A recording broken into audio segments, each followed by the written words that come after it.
Hi YouTube and welcome to my channel. Thank you for clicking on this video. If you're here, you're probably either interested in working at an assisted living facility or you currently work in one. Over the summer, I worked at a nursing home and it was the most emotionally taxing job I've ever had.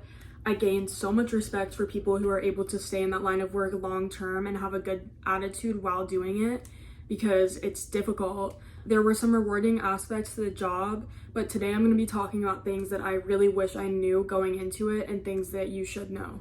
So I was hired to be an activities assistant at the nursing home. I was told that I would have creative liberty, whatever I wanted to do with the residents from 9 to 5, whether it be painting, coloring, crafts, games, activities, exercises.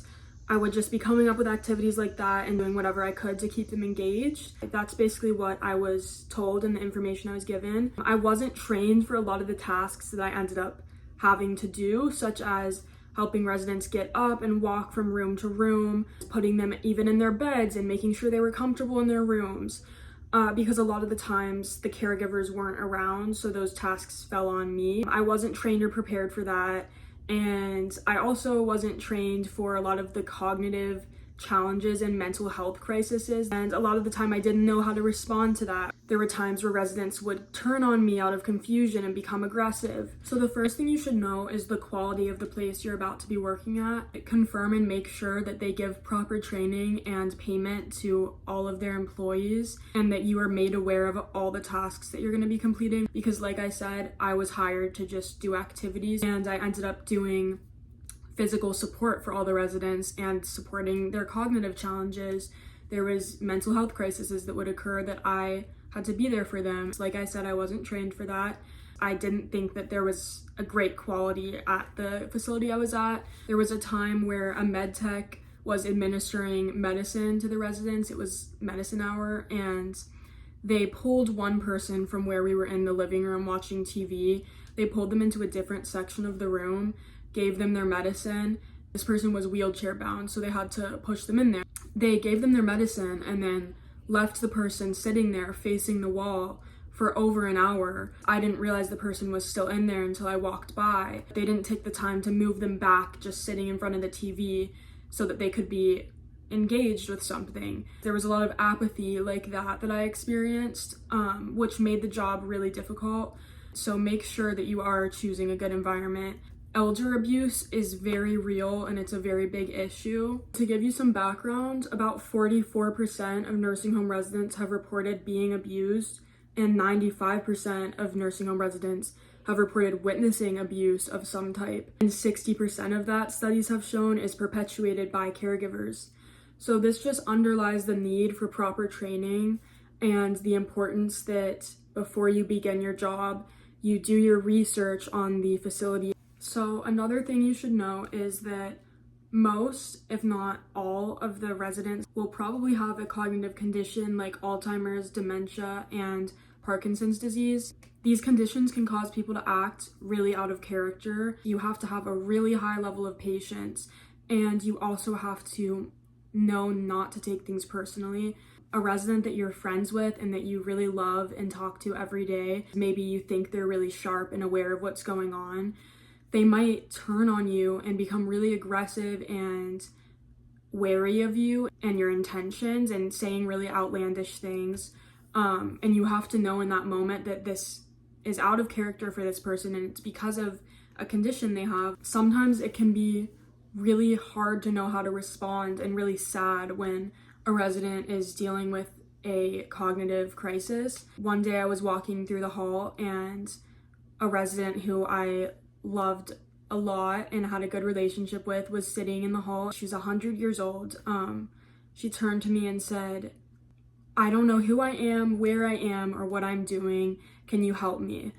And I had to sit with her and tell her, "You're at the nursing home where you live. We're all your friends." And she would say, "Well, that doesn't help me. I still don't know who I am." And I would just have to say to her, "You're Mabel and we all love you so much and you're a very kind person." And she said to me, "It's so terrible not knowing who you are." When she said that, I got really choked up. There was times almost every day where I got choked up talking to people. It can be really sad and really hard. If there's moments where you don't know what to say to someone, or if someone becomes aggressive, that's a time where you would go to someone more experienced than you and ask for, what do I say to them? How do I deal with this? Again, that's something that proper training should already have you equipped with, but if you don't know, ask for help. One example of a time that I had to learn not to take things personally was when I was sitting with a resident and she was really concerned and repetitively asking the same question about where her husband was. Her husband did not live at the facility. He came to visit her often, but she could never remember it.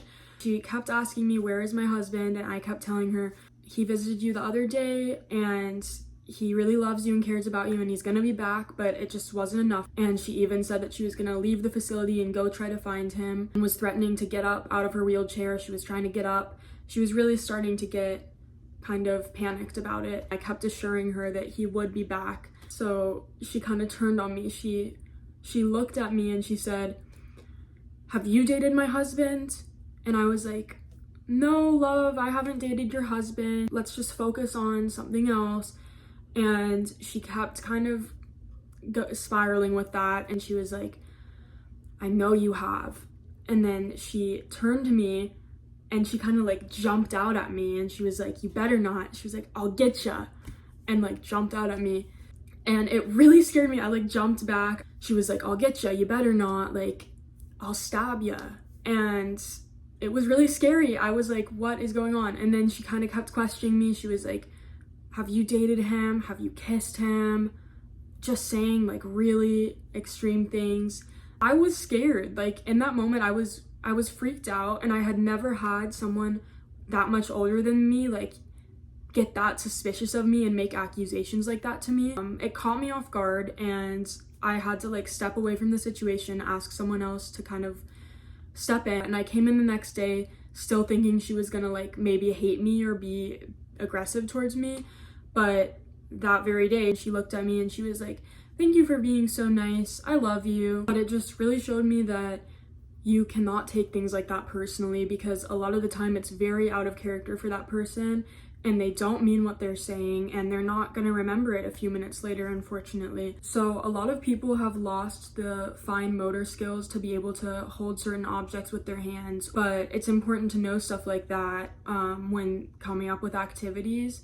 Some things that worked really well for me were balloon tennis, getting tennis rackets and blowing up a balloon and giving the rackets to each of the residents. They would hit the balloon around just from where they were seated at.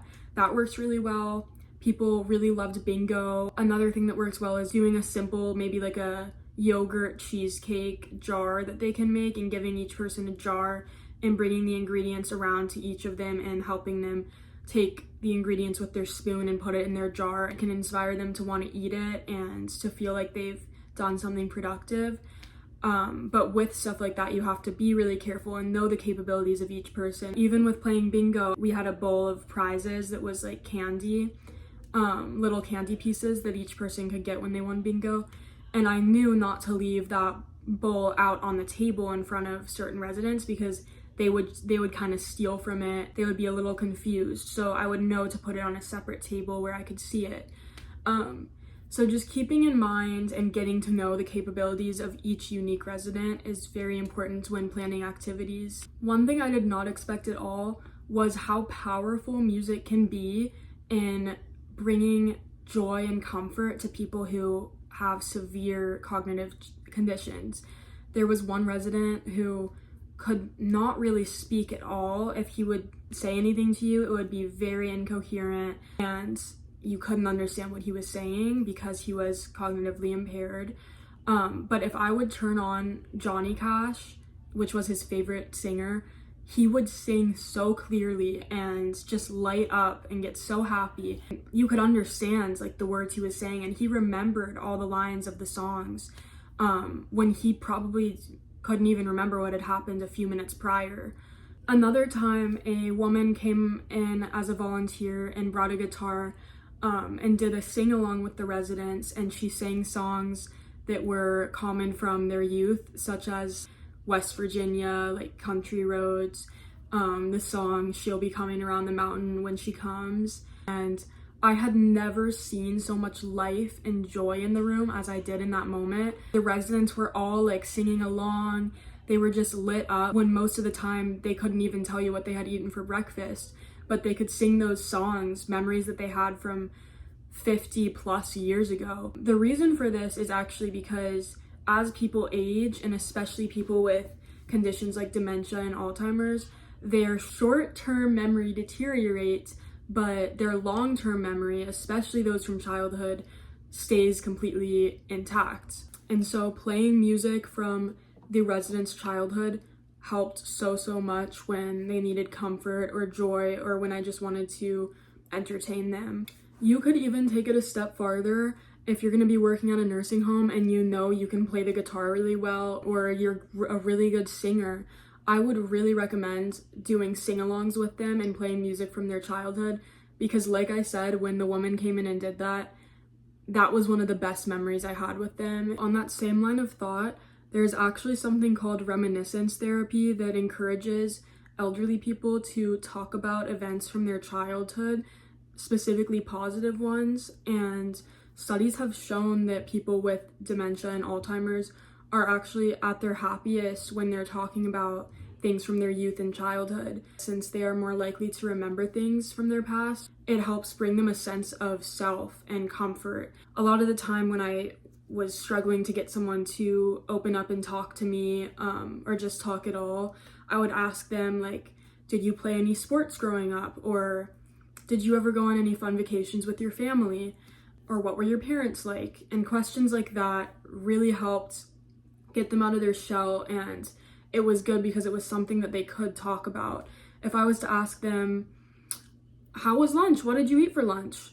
They might not be able to answer that, but they could tell me that they played football in high school, and that was really cool, and it was something I could connect with them over. So to recap, make sure you're doing your research on the place you're gonna be working at, make sure you're getting proper training and that you know what your job is gonna entail. Be prepared for emotional challenges. Be prepared to have a high level of patience and not take things personally. When you're at a loss for what to do with them, remember that music can be a really helpful tool. Reminiscing, balloon tennis, like I said, worked really well for us. Bingo, coloring, and just kind of getting creative with what you think that the residents are capable of. Know that you are making a difference by being kind. Like I talked about, elder abuse and neglect in nursing homes is unfortunately really common, and you might be one of their only social interactions for the day. So just taking the time to be nice to them and engage with them and ask them about themselves can really go a long way, and it will mean a lot to them whether they are able to say it to you or not. So like I said, I only worked at the nursing home over the summer. It was a very short amount of time, and I'm sure someone who was a full-time employee in this field of work or had more experience would be a lot more qualified to talk about this and could give you more information. But this is just me speaking off of my experience. I hope maybe you learned at least one thing, and if you have any questions, please comment below. So thank you so much for watching this video. I hope you enjoyed it, and if you did, please give it a thumbs up, subscribe, or comment. That would mean so much to me. And I hope you have a great day and good luck in your job.